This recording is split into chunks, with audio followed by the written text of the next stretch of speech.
Bon, ben, bonsoir les amis, hein. Ça a été un peu rapide notre entrée en matière là, mais on est très content de vous revoir à nouveau. Alors aujourd'hui, aujourd'hui c'est Corinne. C'est Corinne qui va être notre oratrice de ce soir. Et si vous avez reçu, je pense que vous avez tous reçu le petit mot d'invitation qu'on a fait passer par Internet, vous avez pu voir qu'elle nous a mis un verset, c'est le verset de Josué 18, Josué 18, verset 3, et en sous-titre, elle a mis « À la conquête de mon héritage ». Alors, pour situer par rapport à la Bible, mais elle va aller bien au-delà puisque vous connaissez le propos. C'est surtout ces rencontres, c'est le moyen de venir toucher nos cœurs, nous interroger sur notre fonctionnement dans la vie de tous les jours aussi et en relation avec le Seigneur, bien évidemment. Mais dans la Bible, ce passage de Josué est un passage hyper important parce que c'est le moment où les tribus vont rentrer dans leur héritage. Et parmi les 12 tribus qui sont là, je dirais même 13 en comptant les 2 enfants de Joseph, hein, eh bien, certaines rentrent dans l'héritage. Dès le début du chapitre 18, on voit, ils rentrent dans l'héritage. Et puis, il y en a 7 qui restent en dehors de l'héritage. Et là, il faut une décision de Moïse pour les inviter à prendre leur héritage et à rentrer, comme Corinne a rajouté son invitation, à rentrer dans la conquête de leur héritage. Alors Corinne, sans plus attendre, je vais te passer la parole et je crois que tu as plein de choses dans ton cœur pour nous aider à rentrer dans notre héritage à nous. À toi, Corinne. Merci beaucoup. Bonsoir à tous, à toutes. Merci d'être là présent parce que le sujet doit vous intéresser si vous êtes là et je me réjouis de partager avec vous effectivement quelques réflexions. Bien sûr, c'est pas tout, mais je me suis vraiment penchée sur ce problème suite à une réflexion qu'une amie m'a faite entre le fait de rentrer dans la terre promise et de posséder notre héritage, de prendre possession. Quand on relit ce verset de Josué 18, 3, l'Éternel leur dit « Jusque à quand négligerez-vous de prendre possession du pays que l'Éternel Dieu vous a donné ?» Dieu nous donne un pays. Un pays, ce n'est pas forcément une terre physique, ce n'est pas forcément un pays géographique. Nous allons élargir pour le peuple d'Israël, c'était effectivement un héritage physique avec des contrées. Mais nous, on va prendre quel est ce pays que Dieu nous donne. Et au fil de notre vie, on se rend compte qu'on a des choses différentes à conquérir. Et pour chacun de nous, c'est différent à des époques différentes, à des situations de vie, et ça peut évoluer. Donc, ce pays représente pour chacun de vous aujourd'hui quelque chose peut-être de différent que quand vous étiez jeune. Je donne un exemple. Par exemple, quand on est jeune et qu'on a ce premier appel à suivre le Seigneur, on entre déjà dans le salut. Mais la deuxième étape, c'est de posséder le salut, de prendre possession de toutes les promesses que Dieu nous donne dans le salut complet. Et il est dit, il faut travailler à son salut. Pour rentrer dans le salut, on n'a rien à faire. C'est par grâce qu'on est sauvé. Mais pour prendre possession de notre salut, il faut faire des séminaires, il faut suivre peut-être un parcours de délivrance, il faut être déterminé à travailler sur sa guérison, il faut chercher à être libéré de certains héritages faux, de certaines fausses compréhensions qu'on aurait eues. Donc voilà, c'est un travail.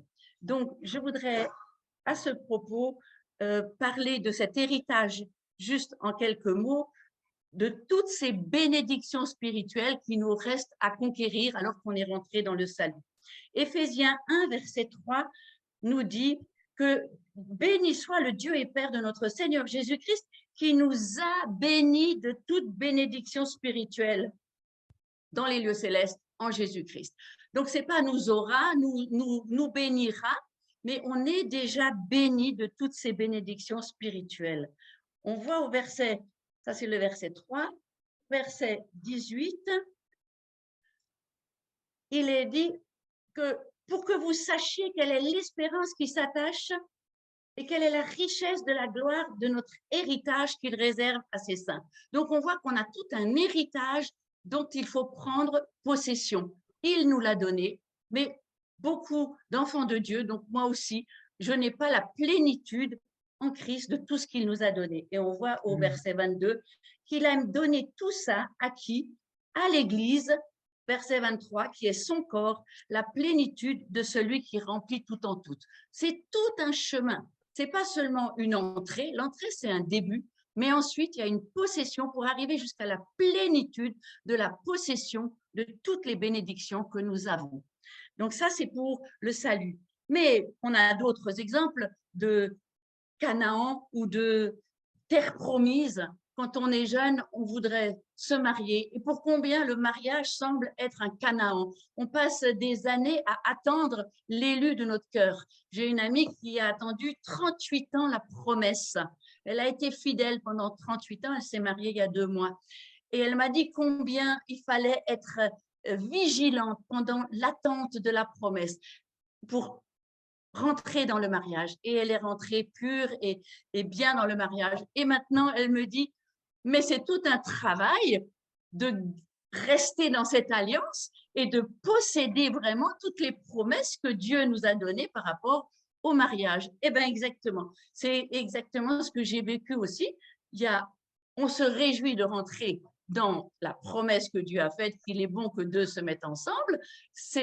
On croit être arrivé, on croit être entré dans le mariage, c'est génial.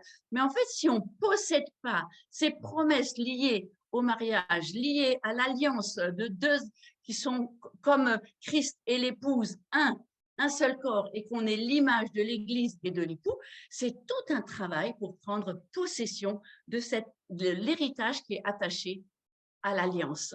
Donc voilà, je donne plusieurs exemples comme ça, mais pour arriver à cette terre promise, ben des fois, il faut juste un oui, il faut un engagement, comme je veux te servir, Seigneur, ou le oui de rentrer dans le mariage.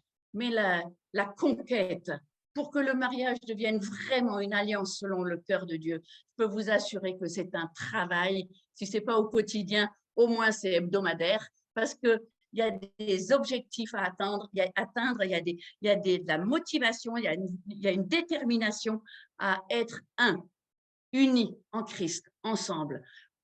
Dans le mariage, ma vision, c'était être unis. J'étais unie à Christ toute seule. Mon mari était uni à Christ toute seule. Mais que nous deux, nous soyons et nous demeurions un en lui. Waouh, ça se travaille. C'est une conquête. Et Satan, il déteste ça. Il déteste les moments où le couple se retrouve un, esprit, âme et corps. Donc voilà, c'est cette conquête que je voulais parler par rapport au mariage. Mais après, il y en a d'autres, c'est leur Canaan, c'est d'avoir des enfants. Il y en a qui attendent des années avant d'avoir réussi à avoir des enfants. Et quand ils ont une famille, ils sont rentrés, soi-disant, dans leur héritage. D'avoir une famille, c'est une bénédiction, mais ils ne possèdent peut-être pas encore la plénitude de la famille. Qu'est-ce que c'est que d'élever des enfants, de prendre possession de toutes les promesses qui sont données pour la famille, et que c'est un combat spirituel pour arriver à ce que nous et notre maison, nous servons l'Éternel ensemble, pour que les promesses que Dieu a faites par rapport à nos enfants et nos petits-enfants deviennent une réalité. Vous comprenez la différence? Entrer en Canaan et posséder Canaan. Et Canaan, c'est pour chacun d'entre vous quelque chose de différent aujourd'hui. Il y en a qui désirent un ministère. Combien on veut servir le Seigneur? On sait qu'on a un appel sur notre vie et on répond, oui Seigneur. Il te dit, veux-tu, viens, veux-tu me suivre? Oui Seigneur, j'arrive. Je réponds oui. Et on voit combien c'est compliqué, combien on peut commencer, mais combien c'est difficile de servir et combien c'est difficile d'aller jusqu'au bout dans cette conquête, jusqu'à qu'on possède vraiment et qu'on arrive à accomplir la vision que Dieu a prévue pour nous. Donc, dans différents domaines, je voulais donner des exemples par rapport à ma propre vie parce que c'est important que ce que je dis, c'est basé sur des expériences que j'ai vécues. Ça fait 60 ans que j'ai donné ma vie au Seigneur Jésus. J'avais 8 ans. Voilà, je vais bientôt avoir 68 ans. Donc, les expériences, j'ai travaillé à cette possession de certains héritages. Je n'ai pas fini, heureusement. Mais voilà, j'ai été confrontée. Puis si je veux en parler, c'est pour vous encourager. Donc, pour moi, l'important, c'est déjà d'entendre la voix de Dieu. Comme Abraham, en Genèse 22, verset 1. Le Seigneur l'appelle et il répond. Genèse 22, verset 1. Abraham. Et Abraham répond, me voici. Dès qu'on répond, on peut commencer par passer par les épreuves, des sacrifices à faire. Là, il a dû aller avec son fils pour mettre son fils sur l'autel. Nous aussi, quand on a un appel, et moi, je l'ai vécu, il y a des personnes et il y a des lieux et il y a des choses à mettre sur l'autel. Parce qu'on ne peut pas répondre à « Me voici, Seigneur » en embarquant toute la tribu avec. On est obligé de faire des choix et on est obligé de faire des sacrifices et on doit renoncer à la facilité du chemin. On est confronté à laisser aller des personnes comme des Isaac et les mettre sur l'autel. On est appelé à se détacher de liens qui nous retiennent.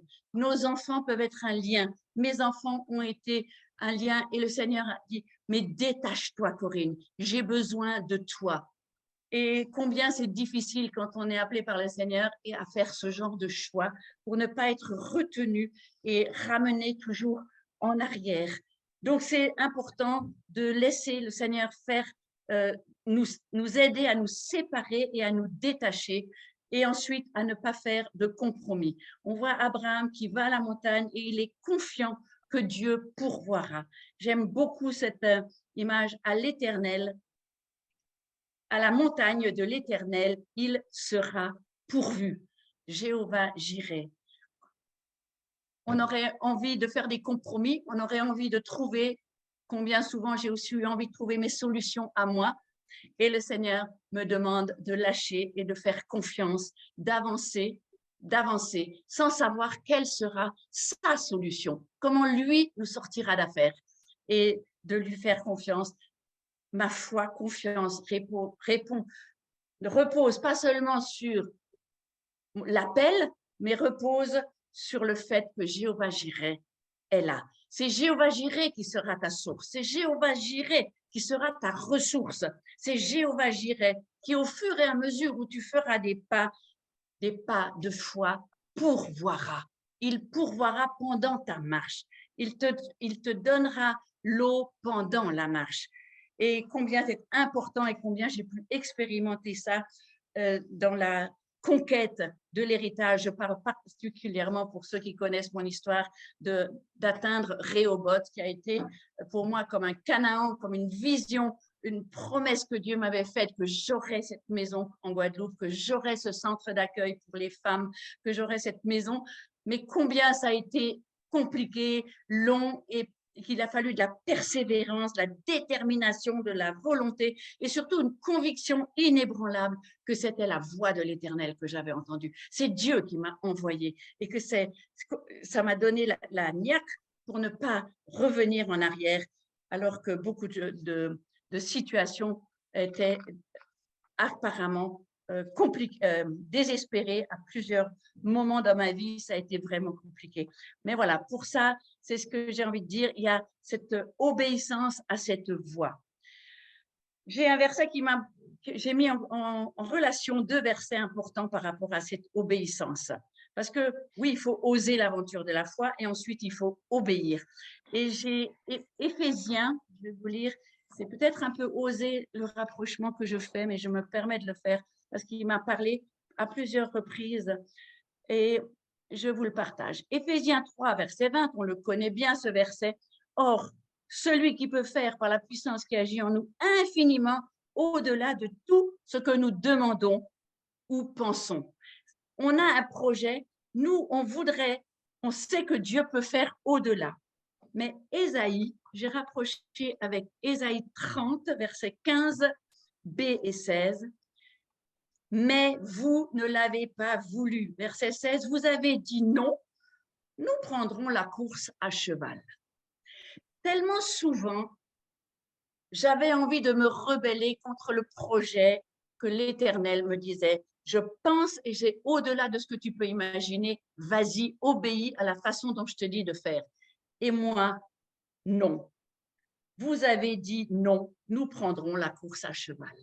Combien c'est difficile de renoncer à sa propre vision, à sa propre initiative, de prendre notre propre façon de faire et de se détourner de la volonté parfaite de Dieu qui voulait aller bien au-delà de ce que nous pouvons penser ou imaginer.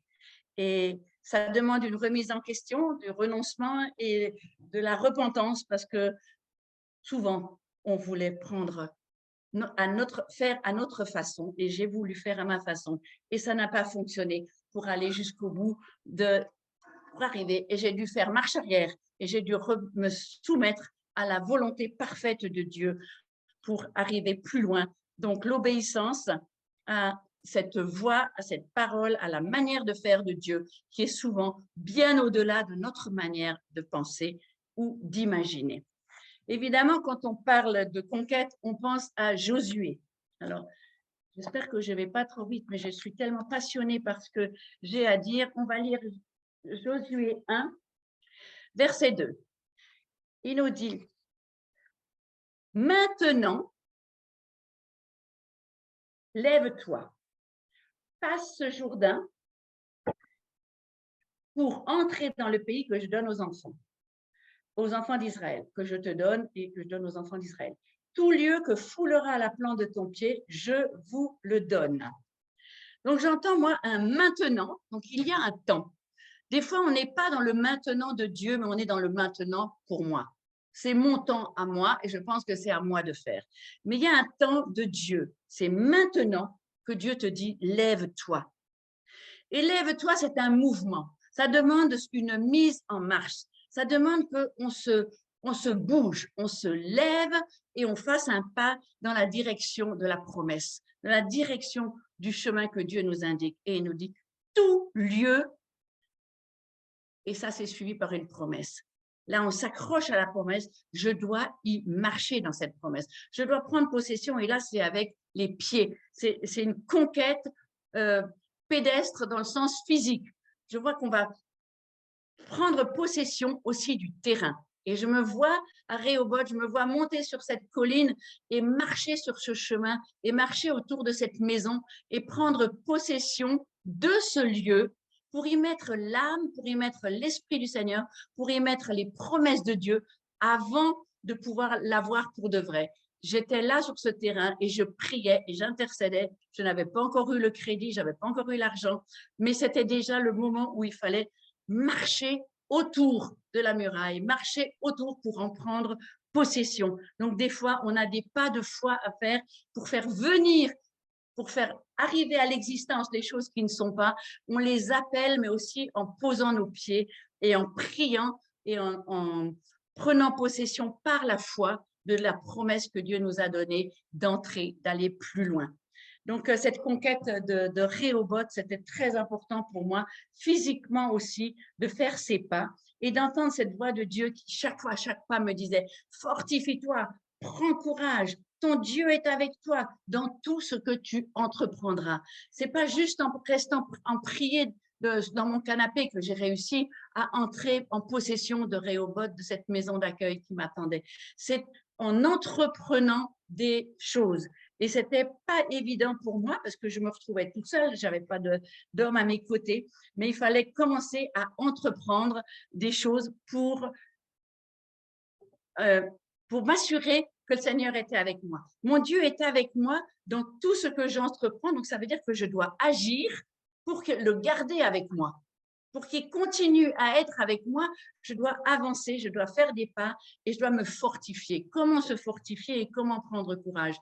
ceux qui me connaissent et ceux qui ont lu mon livre ont compris que c'était à travers la parole de Dieu, des temps d'intimité, des temps de qualité avec le Seigneur, des temps dans la parole de Dieu, où ces promesses, où toutes ces paroles, je pouvais les ruminer, me les rappeler, les méditer, méditer jour et nuit, qu'il est dit dans Josué 1, verset 9. Combien souvent j'ai médité ces promesses comme pour me les approprier, mais aussi les rappeler à Dieu. C'est toi qui m'as parlé, c'est toi qui m'as amené ici, c'est toi qui m'as promis. Alors maintenant, ensemble, on va y arriver, on va conquérir. Et c'est des fois avec des larmes, des supplications, c'est pas sans épreuve, c'est vraiment difficile. Il y a des géants devant nous. Je me rappelle d'être arrivée dans cette maison, je croyais enfin que tout était arrivé et je veux mettre en route l'électricité. Rien ne fonctionnait. Je vais à EDF, on me dit, ah ben, faudra d'abord payer les 15 000 € d'arriérés de l'ancien propriétaire parce qu'il n'a pas payé ses factures. Et donc, on ne vous branchera pas avant que cette facture soit payée. C'était complètement injuste. Ce n'était pas à moi, la nouvelle propriétaire, de payer pour les anciens une facture monstrueuse, bien au-delà de tout ce que mon petit salaire d'infirmière pouvait payer. Et je me rappelle comment on a gagné devant ce géant en intercédant, en priant, et on a réussi, sans payer la facture des arriérés, obtenir que le contrat soit mis à mon nom et que la lumière s'allume dans toute la maison. Et Dieu nous a fait une grâce et un miracle extraordinaire. Mais ce n'était pas facile. Il fallait surmonter ce géant. Et après, j'ai eu le géant de la première traite bancaire. Je n'avais pas compris, parce que je n'avais jamais acheté de biens immobiliers, mais qu'à peine que tu as signé, tu dois tout de suite payer ta première traite. Et je n'ai pas eu le temps d'avoir des loyers, je n'ai pas eu le temps d'avoir des gens que j'hébergeais qui pourraient amener leur argent. Et je n'avais pas d'argent et j'avais envie de reculer. Je dis, mais pourquoi j'ai fait ça? Mais pourquoi je ne suis pas restée en Suisse? Mais pourquoi? Et toute la tentation de revenir en arrière et d'annuler tout, même d'annuler la vente, tellement que c'était trop grand que je me suis dit, je ne pourrais pas. Et là, j'ai partagé avec 2-3 amis et il y a quelqu'un qui m'a fait le don. Donc, c'est comme pour engranger le premier prêt. En fait, c'était juste le premier versement qui était compliqué parce qu'après, ça allait suivre. Mais la première, je n'avais pas l'argent pour payer la première traite de banque. Et l'argent est arrivé sur mon compte par un généreux donateur, un couple qui s'est senti concerné par mon histoire et qui m'a jamais demandé de le rembourser.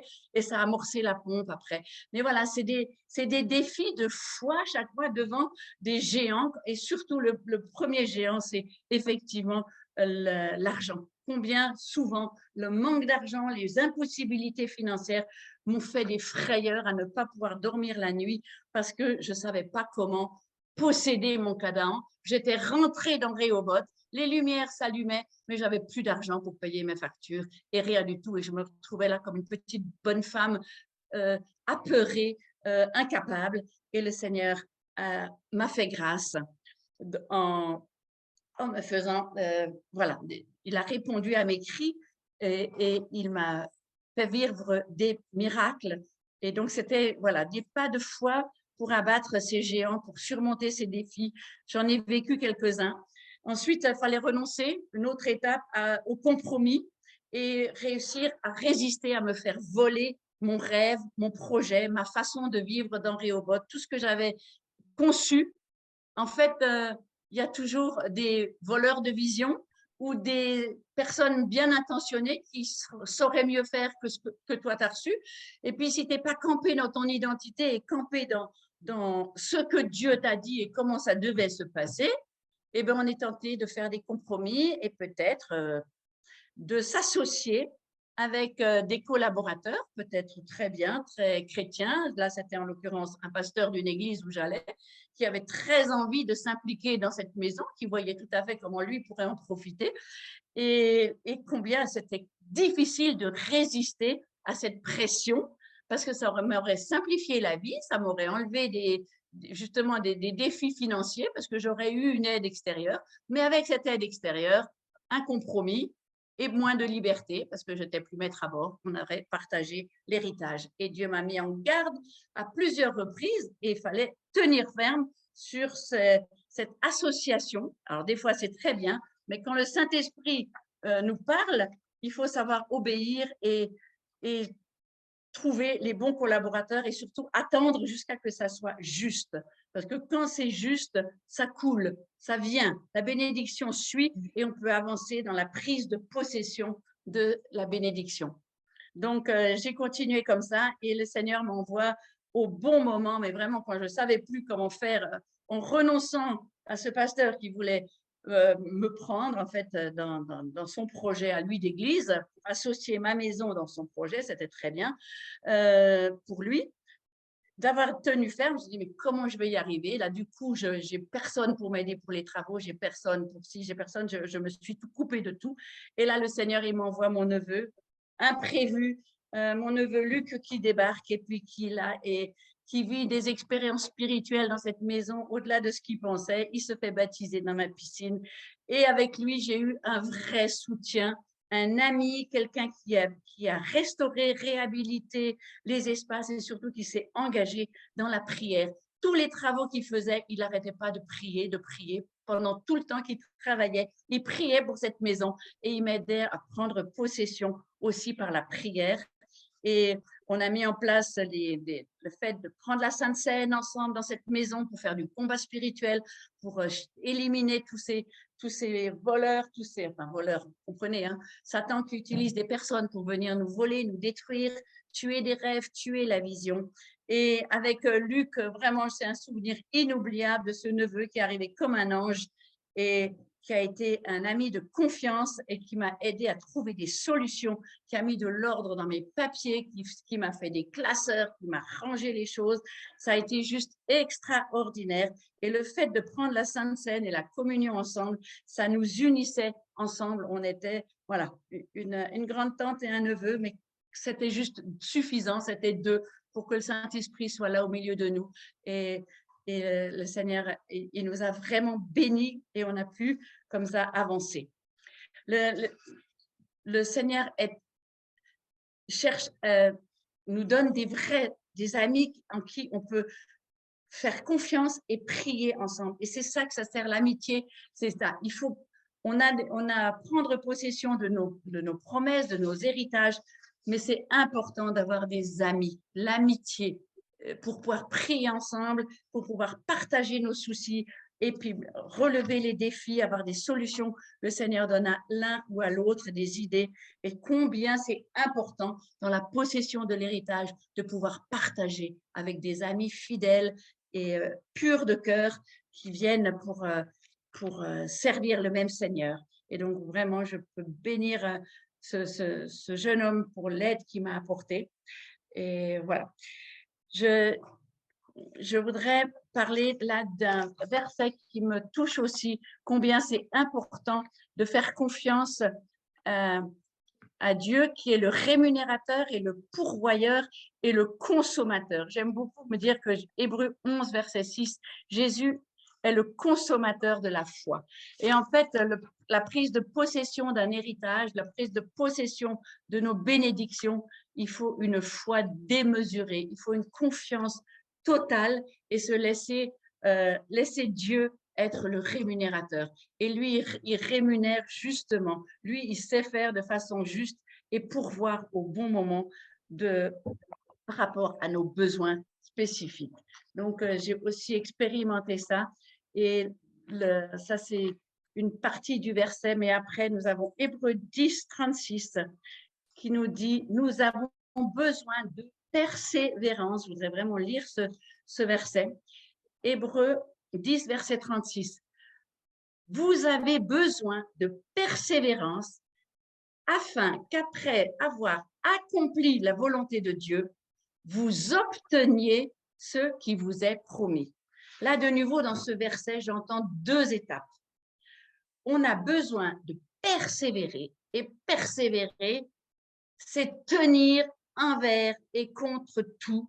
C'est tenir ferme parce qu'on a l'assurance que Dieu a parlé, que Dieu est dans l'affaire, que ce n'est pas mon projet que je réalise, mais que c'est le projet de Dieu. En fait, c'est la promesse que Dieu a faite et il me fait la grâce de m'utiliser pour prendre possession d'un Canaan ou d'une terre promise.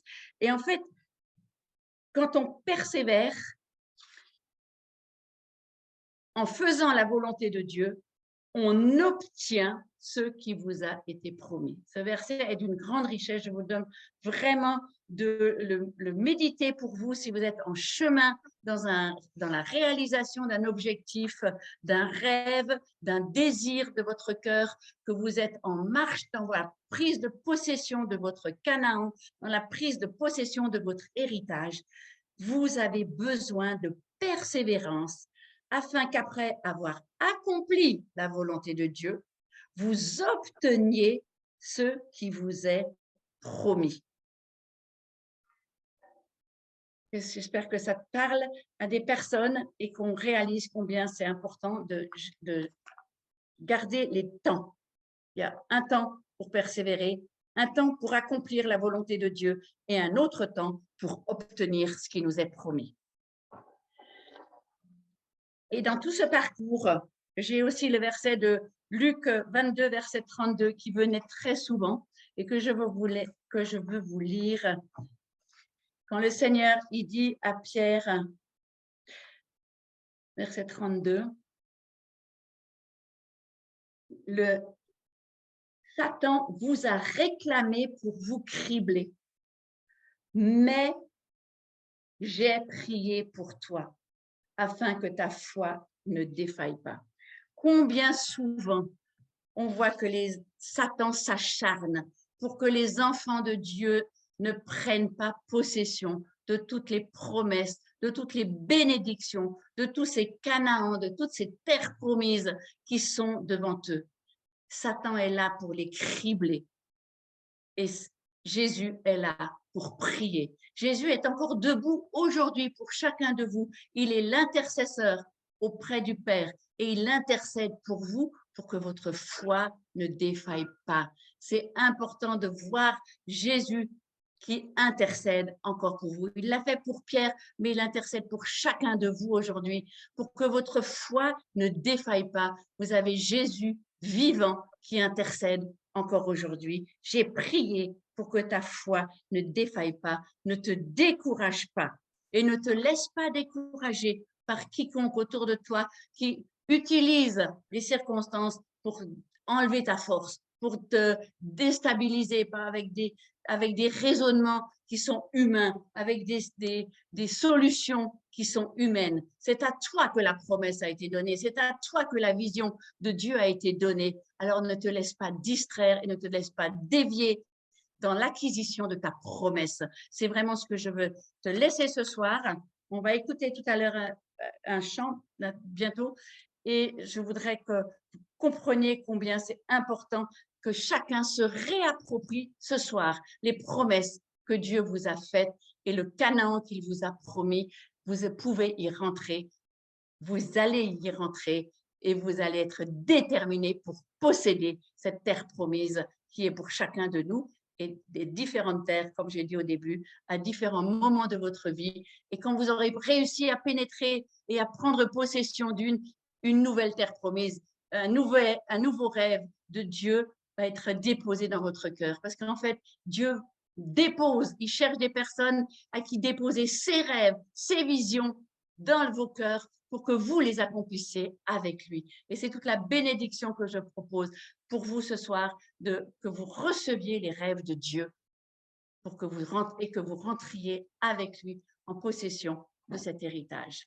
Voilà, si on veut bien lancer le chant de Olivier et que vous l'écoutiez et que le Saint-Esprit parle à travers ce chant et après il y aura une interaction que Jacques dirigera si vous le voulez bien. Je suis aussi disponible s'il y a quelque chose à répondre. Merci.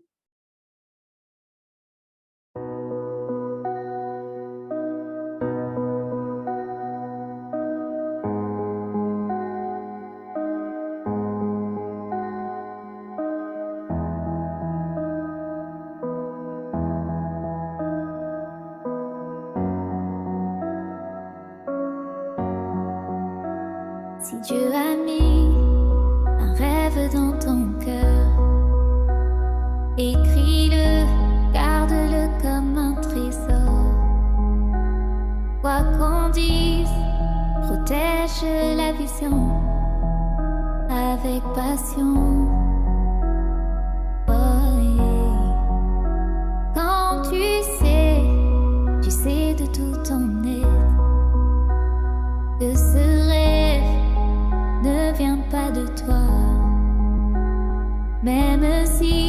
tu ne vois que le contraire. Persévère. Ah, hey. Persévère.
Merci Corinne. On va essayer de persévérer, hein.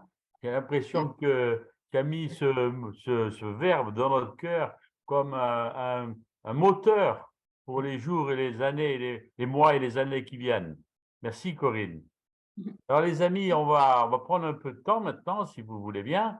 Et puis, je vais vous donner tout simplement la parole par rapport à ce qu'a dit Corinne. Restons dans le sujet, s'il vous plaît, hein. Ne nous racontez pas il y a 50 ans quand vous êtes converti, ce qui s'est passé dans votre vie, mais simplement par rapport à ce que Corinne vient de dire, eh bien, est-ce que vous avez des choses à nous partager par rapport à la persévérance, par rapport à votre engagement, par rapport à votre Canaan, par rapport au combat que vous traversez et que vous voudriez témoigner que le Seigneur vous aide à rentrer dans votre promesse?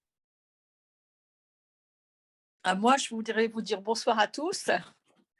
Je suis Carmela et j'ai bien aimé votre message, Corinne. Et on est justement, je voulais juste vous dire que c'est justement ce que je suis en train de vivre et où le Saint-Esprit m'appelle à persévérer, il nous appelle à persévérer dans l'intercession, dans la prière et dans le soutien parce que bon, en gros, je suis mariée à un mari non chrétien, donc c'est pas facile tout le temps. C'est même très, très difficile parfois.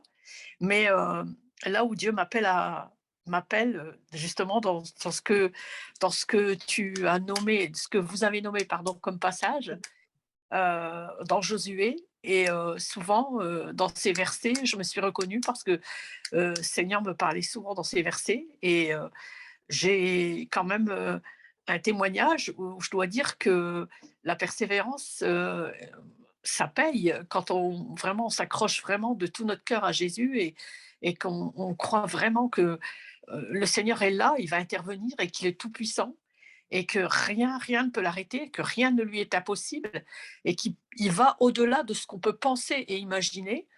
J'ai mon fils aîné qui un jour m'a téléphoné en me hurlant dans le téléphone aux oreilles: «Maman, j'ai donné mon cœur à Jésus».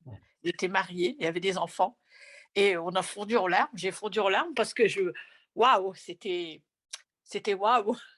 Je j'avais tellement porté, devant le Seigneur ce désir que mes enfants appartiennent à Dieu. Et il m'a aussi téléphoné une autre fois en me disant qu'il était dans sa voiture toujours, baptisé du Saint-Esprit. Et il a pris son baptême et ça a été pour moi une très, très, très grande joie. Et c'est là que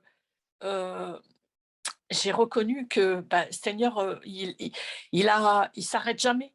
Même si nous, des fois, on s'arrête en chemin, même si nous, des fois, on lâche prise parce que, ben, on est, pour un temps ou fatigué ou découragé, bah, lui, il est toujours là à tenir la promesse.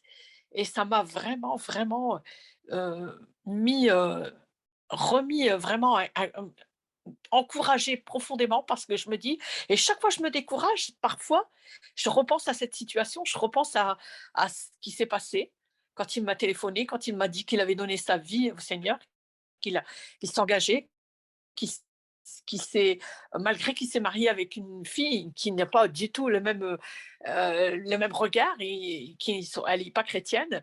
Et bah, il s'est quand même engagé, il a quand même, mis, vraiment, sa vie, dans son cœur, sa vie, tout dans les mains du Seigneur. Et je dis: «Waouh, c'est un cadeau merveilleux». Et c'est là que je me dis: «Ben, finalement, quand je repense à ça, ça me redonne, ça me restimule, ça m'encourage». Je me dis: «Non, le Seigneur ne peut pas nous abandonner, il nous abandonnera jamais». Et il suffit c'est vrai, comme vous disiez, comme ce verset dans la parole disait Josué: «Fortifie-toi, prends courage, avance, ne t'ai-je pas donné cet ordre? Et avance et va et prends cette épée, bataille et persévère». Ça me donne des forces, ça me donne envie de continuer, ça me stimule. Et je me dis: «Seigneur, non, jamais tu nous abandonnes, jamais, jamais, jamais tu nous lâches». Et même si parfois nous, on lâche, toi tu lâches jamais. Et c'est vrai que, il faut regarder toujours, pas perdre d'objectif de la promesse que Dieu nous fait, que Dieu nous a fait. Et c'est vrai que ça nous stimule. Au fond, spirituellement, ça nous stimule, ça nous encourage, ça nous redonne, envie de nous battre, de continuer, même si parfois c'est fatigant.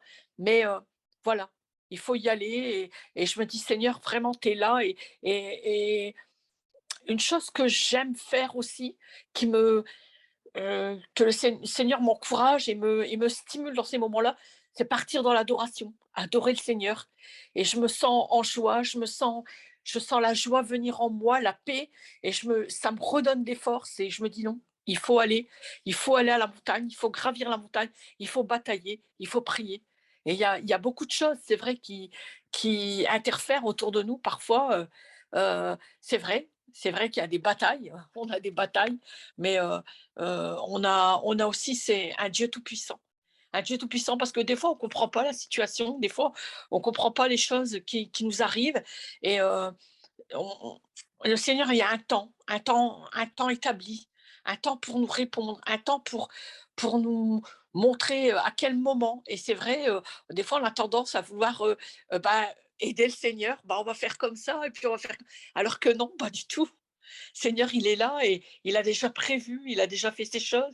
Et des fois, on se prend une gamelle parce qu'on se dit: «Bah, j'ai voulu faire à ma manière et bah, non, c'était pas la bonne». Et bah, voilà, je me suis pris à Gadin et bah, Seigneur, non, c'est pas comme ça que j'aurais dû faire et voilà, c'est reparti avec toi et il faut que je te fasse confiance, il faut pas que je fasse de compromis, il faut pas que je dévie à droite ou à gauche, mais que je regarde à toi vraiment. Et je pense que le fait de de regarder, de lire les comme on voit dans les histoires, où Dieu a aidé les hommes comme, Moïse, comme, Abraham, comme, Josué, tous ces hommes qui ont fait confiance au Seigneur, qui se sont vraiment, qui ont mis leur pleine confiance en Dieu, même si des fois ils avaient je pense des découragements, certainement. Ils avaient aussi leurs propres, heu, moments et où ils étaient, bah, il manquait, voilà, il manquait une force, il manquait le courage et ils étaient pleinement humains et pleinement hommes aussi, hein, comme nous et je pense que, voilà, ils ont mis vraiment leur confiance en Dieu et Dieu les a jamais déçus. Dieu ne déçoit jamais et c'est vrai qu'il fait tout à la perfection et il fait tout parfaitement comme vous disiez tout à l'heure, avoir traversé ces moments d'angoisse, avec cette maison, tous ces petites, ces soucis qui venaient se graver autour et qui venaient interférer dans le projet et qui voilà, le Seigneur avait tout prévu, tout prévu.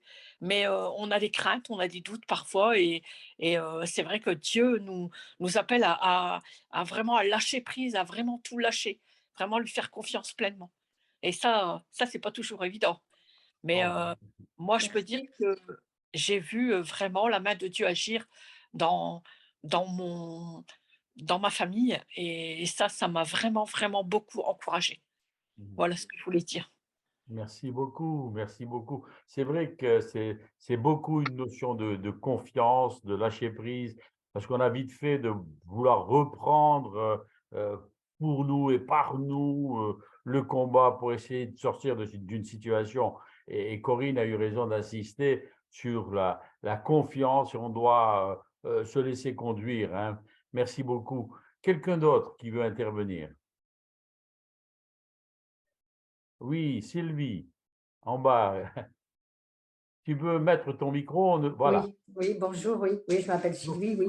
Oui, bon, j'ai aimé le message aussi parce que c'est vrai que c'est le parcours dont on a besoin, puisque bon, souvent entre une promesse et l'accomplissement, il y a un long temps. Mais bon, quand on a déjà vécu des accomplissements de promesses, dans ces temps d'attente, ce qui nous aide, c'est ce que Dieu a déjà fait avant. Parce que moi, là, à ce moment, je suis dans l'attente d'une promesse, mais bon, le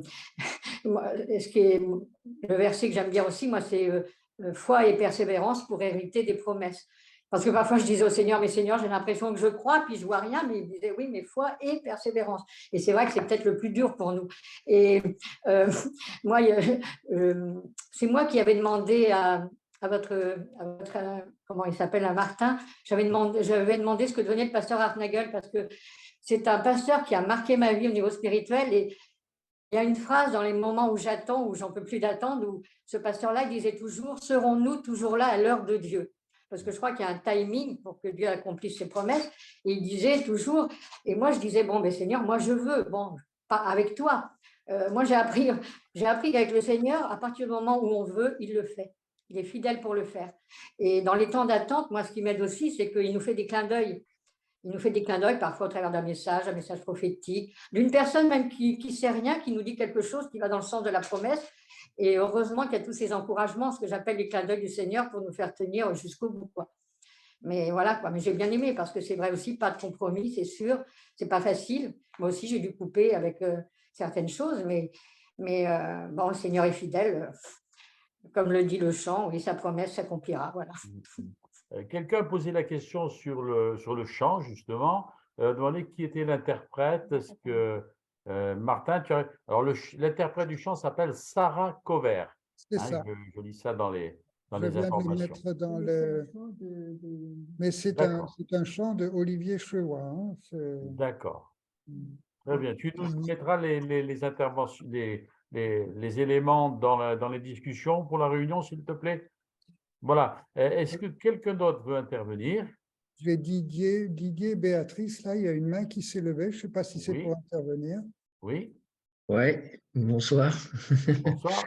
C'est un petit historique, je ne sais pas si vous vous souvenez, mais on était avec Béatrice l'année dernière, je ne sais plus quand, un camp à Roussy. Et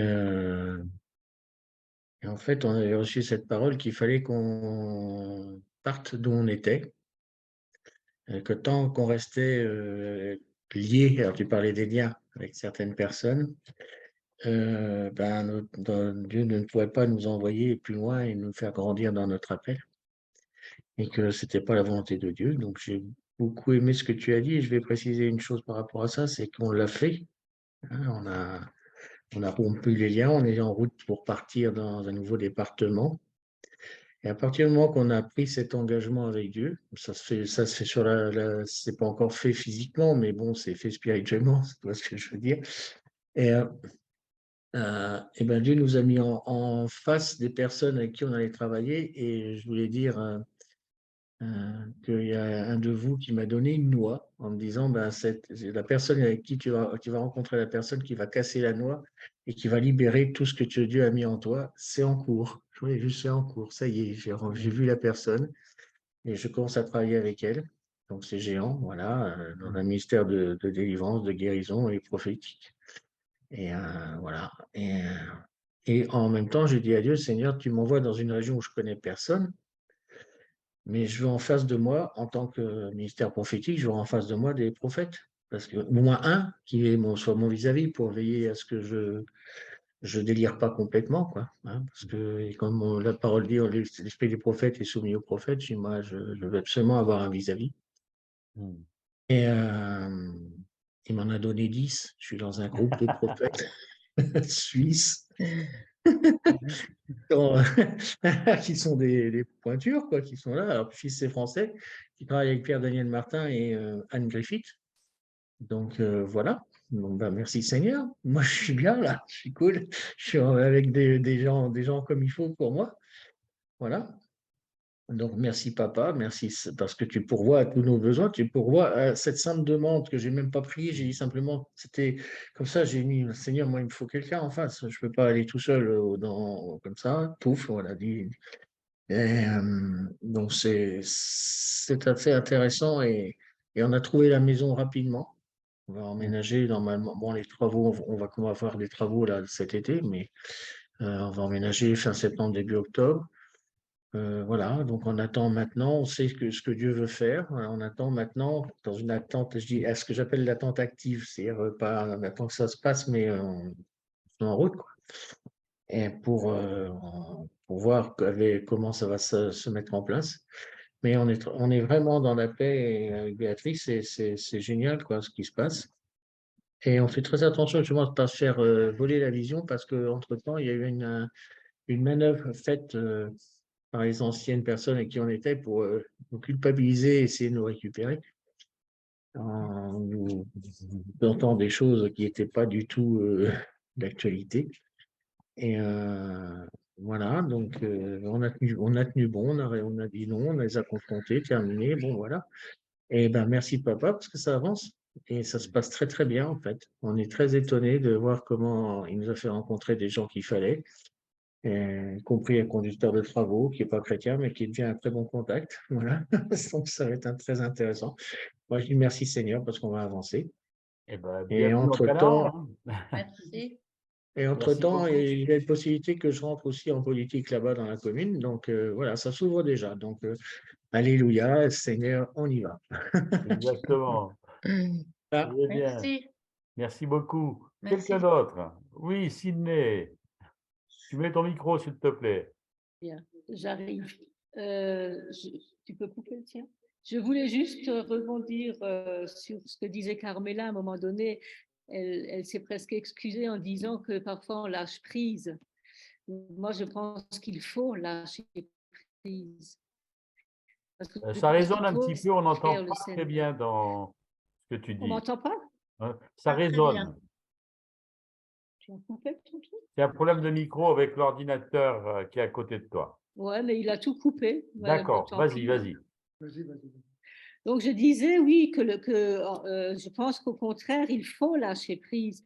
Je me souviens d'un moment où on était dans une panade et puis je priais. Et dans ma prière, je disais au Seigneur, mais tu pourrais faire ça, tu pourrais faire ça. Et puis, à un moment donné, j'ai dit, oh, puis, après tout, débrouille-toi, tu es Dieu. Et je me suis dit, mais c'est vrai, qu'est-ce que je suis en train de donner des conseils à Dieu de ce qu'il pourrait faire pour nous sortir de ce truc, alors qu'il sait beaucoup mieux que nous. Et je pense qu'effectivement, il faut qu'on lâche prise et qu'on le laisse faire. Et de lui faire confiance. On a une amie qui priait tout le temps pour son mari, pour ses fils, et puis elle s'inquiétait. Il y en a un qui sortait plus de sa chambre, et puis ils n'étaient pas à Dieu. Et finalement, elle est partie, elle est décédée. Et puis depuis, on était au baptême de 2 de ses fils. L'autre, il est sorti de sa chambre, il a trouvé du boulot. J'ai dit, peut-être que si elle avait lâché prise de son vivant, elle l'aurait vu encore tout ça. Mais tu étais tellement en train de tout le temps, je pense que quelque part, il faut effectivement faire confiance à Dieu, le laisser faire, il connaît mieux les temps et les circonstances que nous. Et on a été une fois à une conférence aussi où la personne qui enseignait disait, trop souvent on dit à Dieu, je te remets mon fils, je te remets ma fille. Et puis le lendemain, on revient, mais il faut le faire une fois pour toutes. Ça n'empêche pas de prier pour eux. Mais Seigneur, c'est ton enfant, fais en sorte, tu sais ce qu'il lui faut pour qu'il vienne à toi, tu le connais beaucoup mieux que nous. Et moi, ce que je dis souvent, c'est mets sur son chemin des gens qui auront plus, qui l'écoutera plus que nous, parce que nous, on n'est que les parents. Et les parents ont souvent tort. Mais voilà, mets quelqu'un sur sa route. Et puis, lâchez le bébé, laissez-le à Dieu. C'est sûr, c'est sûr. Voilà. Alors, là, tu nous parles quand même aussi de l'héritage des enfants. Hein, je voudrais qu'on revienne quand même sur le thème principal de Corinne, qui est notre propre héritage. Hein, comment rentrer dans notre héritage. Elle nous a donné des pistes, éviter le compromis, éviter plein de choses. Alors, est-ce qu'on peut rentrer plutôt dans cette direction-là?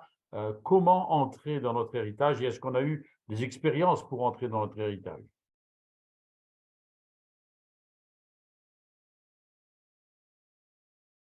En tous les cas, je voudrais juste remercier Sydney qui vient de parler là, les filles de Strasbourg, hein.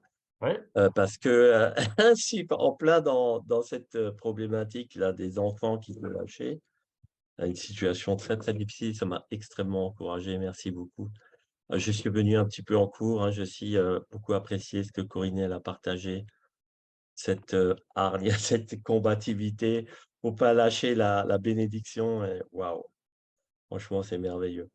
Voilà, je vous rends la parole. D'accord, merci Philippe. Quelqu'un d'autre?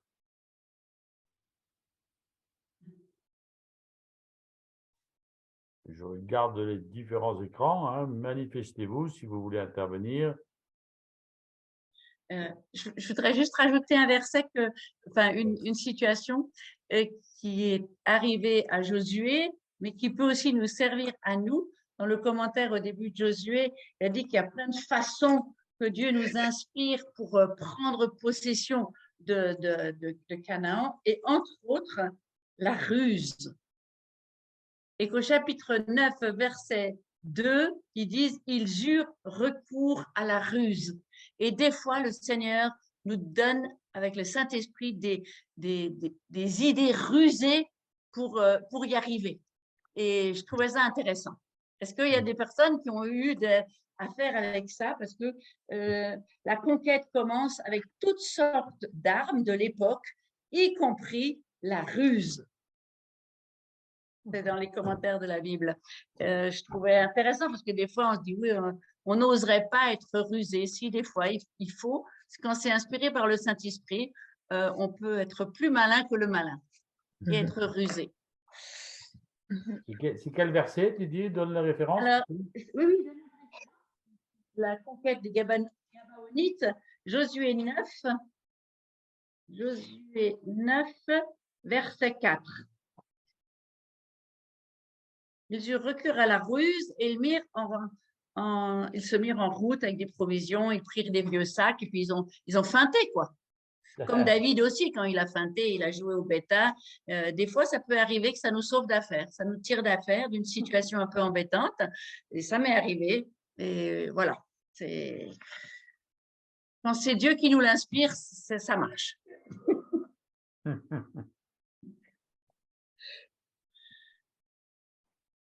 Maintenant que tu nous as mis l'eau à la bouche, on veut tous savoir qu'est-ce qui t'est arrivé.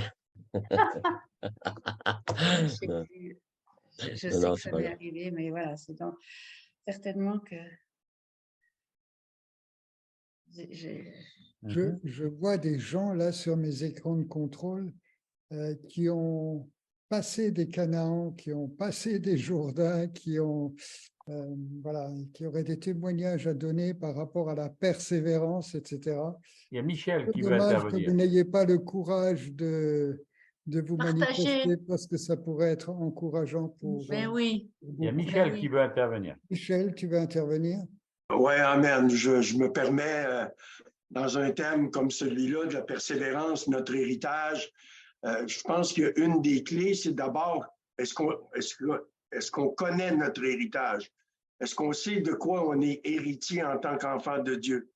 Et quand Josué s'adresse au peuple, ou l'Éternel s'adresse au peuple, ils sont tous entrés en Canaan. Mais ils ne vivent pas comme possédant le pays. Tu vois? Donc, on est enfant de Dieu. On est devenu enfant de Dieu au travers de la nouvelle naissance. C'est comme si on est entré en Canaan.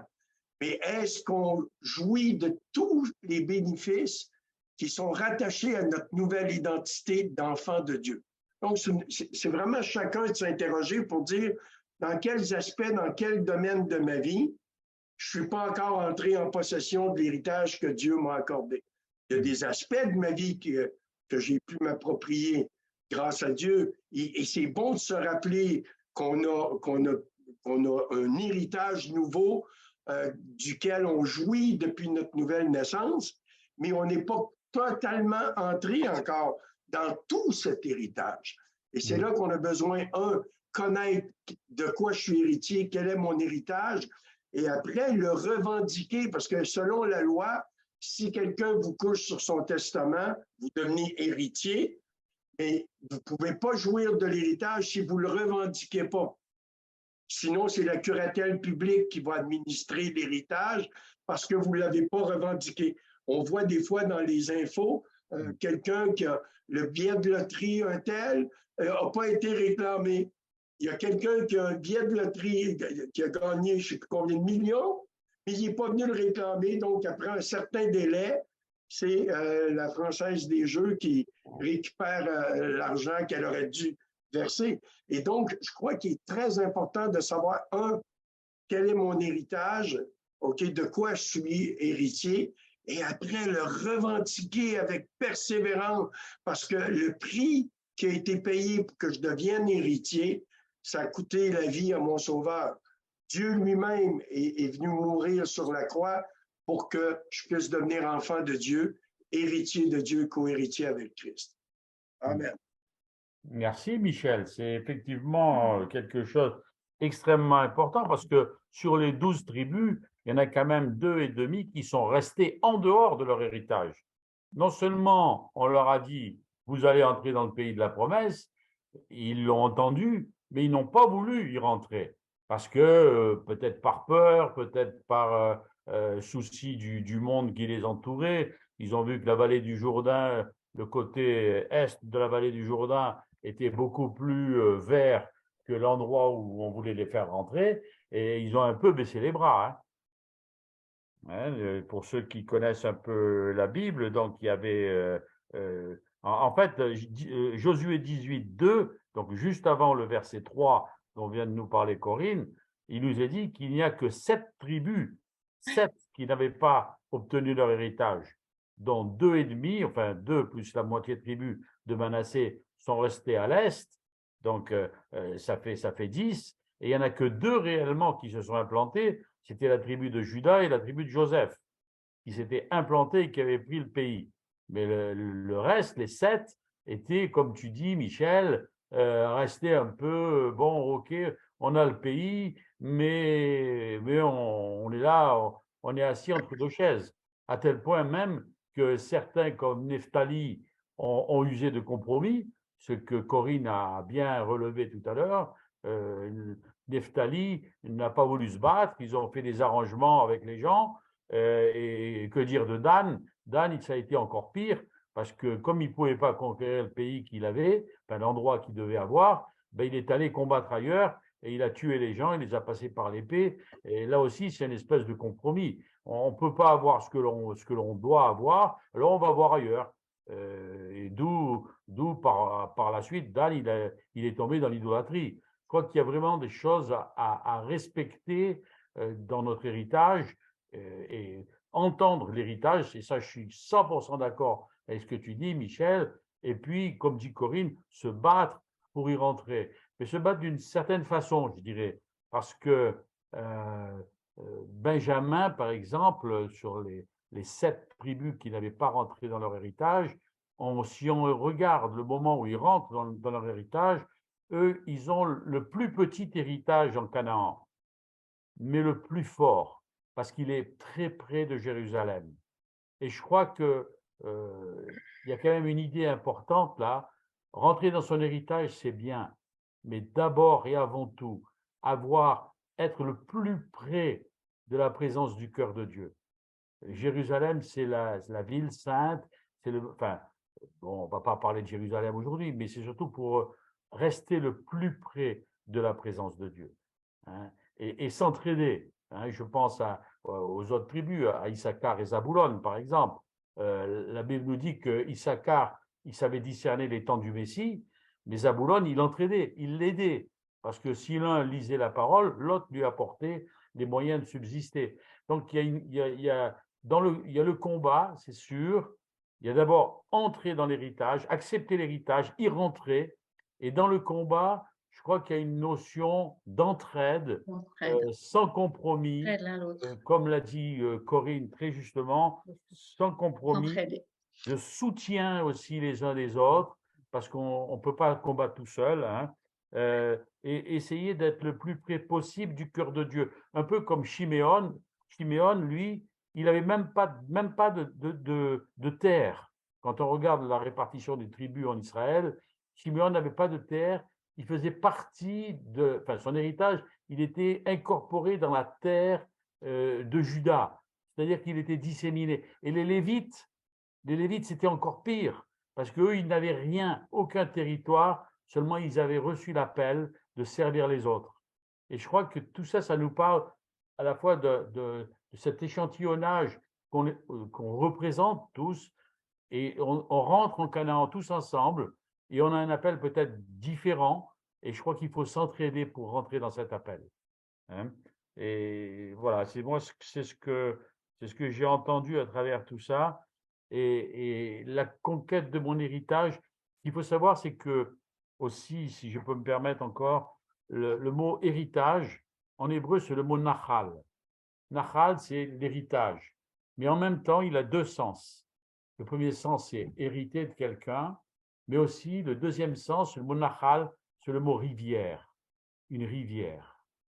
C'est-à-dire, en fait, quand on prend un héritage, on rentre comme dans une rivière d'eau pour apporter des bénédictions autour de nous. Quand vous êtes en Égypte, par exemple, la rivière, fleuve du Nil, eh bien, tout autour, il y a les alluvions qui produisent de la fertilité. Et en dehors, c'est le désert. Et je crois que hériter de quelque chose de la part de Dieu, rentrer dans notre héritage, c'est bénir ceux qui sont aussi autour de nous. Corinne, s'il te plaît, tu veux conclure? Non, il faut conclure là, c'est l'heure? Je ne sais pas. Alors, oui, je veux bien. Il n'y a pas beaucoup d'interventions, donc je pense que c'est bien. Sauf si quelqu'un a encore quelque chose. Si quelqu'un va dire quelque chose, sinon je vais conclure avec verset, toujours, que parole parle. Jacques L. Vas-y. Oui, bonsoir tout le monde. Bonsoir. Je m'appelle Jacques. Je viens d'Alsace, du nord de Strasbourg. Et c'est la première fois que je suis avec vous. Donc, merci déjà de m'avoir accueilli parmi vous. Hein. Avec plaisir. Donc, j'ai apprécié la tenue de la réunion. Et justement, par rapport à la persévérance, ce que j'ai à cœur de peut-être partager, c'est que la persévérance est liée avec la foi. aussi. Et la foi est liée avec la parole. Ce qui m'est venu dans mon cœur pendant que je vous écoutais, c'est que le Seigneur a dit, si vous demeurez dans ma parole, vous connaîtrez la vérité. La vérité vous rendra libre. Et la persévérance est aussi liée à la parole. Donc, la parole est liée, nous conduit dans la vérité. Donc, la persévérance, à partir du moment où on connaît la vérité, elle va nous aider à persévérer. Donc, je pense que pour persévérer, il faut demeurer dans la parole qui nous conduit dans la vérité. Et la persévérance est aussi, je dirais, ce moyen d'arriver au bout dans l'héritage qui est aussi la liberté. Voilà ce que je voulais encore partager. Merci beaucoup. Merci beaucoup. Mon amie Corinne. Ah, Sydney de nouveau, elle lève la main. Vas-y, allez-y. Sylvie. Ah, et puis il y a aussi J'avais juste Eliette, envie on de voit. parler, quand on parle héritage, je pense aussi à notre identité, savoir de qui on hérite, de qui on est les héritiers. Et là, le week-end dernier, il était question de David et Goliath, et je me suis rendu compte qu'en fait, tu avais d'un côté l'armée des Philistins avec à leur tête Goliath, donc ils avaient peur de rien parce qu'ils avaient un géant, et de l'autre côté, tu avais l'armée d'Israël avec à leur tête Saül, qui avait les genoux qui jouaient les castagnettes. Donc, ils avaient peur. Alors que quand David est venu en parlant de l'armée de l'Éternel, du Dieu vainqueur. C'était pas l'armée de Saül, c'était l'armée de l'Éternel. Et quand on sait de qui on hérite et de qui on est soldat, on a aussi un autre niaque pour entrer dans notre héritage. Voilà. C'est vrai, Amen. c'est vrai. Eliette, s'il te plaît. Vas-y, tu mets ton micro. Mets ton micro, tu n'as pas mis le micro. Voilà. Voilà. Bonsoir, je suis Eliette. Je pensais à ce verset quand tu as parlé de l'entraide. Je pensais au verset de Ésaïe 41,7. Le sculpteur encourage le fondeur. Celui qui polit au marteau encourage celui qui frappe sur l'enclume. Il dit de la soudure, elle est bonne. Et il fixe l'idole avec des clous pour qu'elle ne branle pas. Donc l'entraide est importante pour nous à travers nos épreuves et la persévérance et la foi. Et je voulais lire aussi ce que j'ai mis ce matin sur Instagram. La confiance engendre la joie. Sur la plante de la foi pousse la fleur de la joie du cœur. Elle ne fleurit pas toujours tout d'abord, mais elle vient en son temps. Confions-nous en l'Éternel dans nos heures de tristesse, et au jour marqué, il répondra à notre confiance en nous donnant la joie du Seigneur pour fruit de notre foi. Le doute engendre la souffrance, mais la confiance amène la joie. Et je dirais le dernier verset de Psaume 33, verset 21. Notre cœur se réjouira en lui, puisqu'en son saint nom, nous avons mis notre confiance. Amen. Amen. Et le mot confiance, en hébreu, la racine, c'est émouna. Enfin, le mot confiance en hébreu, ça se dit émouna. Et la racine de ce mot, c'est amen. En fait, quand on dit amen, ça veut dire qu'on fait confiance que Dieu va réaliser la prière qu'on lui adresse. Oui, merci. Corinne. Merci. Je terminais avec le psaume 107. Je ne vais pas tout le lire, mais il m'a très souvent encouragée dans ma marche. Et quand on a un port désiré, comme il est dit au verset 30, et l'Éternel les conduisit au port désiré. Donc, je dis, il nous a fait traverser, quand on voit tous les versets avant, il a arrêté la tempête, il a amené le calme, il a envoyé la parole, il nous a guéris, il nous a fait échapper de la fosse, il a rompu les liens, au verset 14, il nous a fait sortir des ténèbres, il nous a donné il a comblé de bien l'âme affamée. Combien ce psaume 107 a été un encouragement dans mes prises de possession de différents Canaans dans ma vie. Et ce verset 30, tout d'un coup, c'est et se réjouir de ce que tout fut apaisé et l'Éternel les conduisit au port désiré. Il change le désert en étang, la terre aride en source d'eau. Il les bénit. Et c'est vraiment la prière que je veux faire sur vous ce soir. L'Éternel, il connaît le port désiré que vous désirez. Il sait où est l'aboutissement de votre rêve, de votre objectif, de votre Canaan. Et à travers, il va passer des tempêtes, mais il y aura des moments où il va vous tirer hors de la fosse. Il y a des moments où il y aura de la tristesse, mais il va changer cette tristesse en joie. Et vous allez, c'est pas un chemin facile, la prise de possession de votre Canaan, mais soyez encouragés tous ce soir. Vous arriverez au port désiré. Et c'est la bénédiction que j'appelle sur vous ce soir. Croyez que vous allez arriver à ce port désiré parce que c'est le Seigneur lui-même qui vous y conduit. Amen.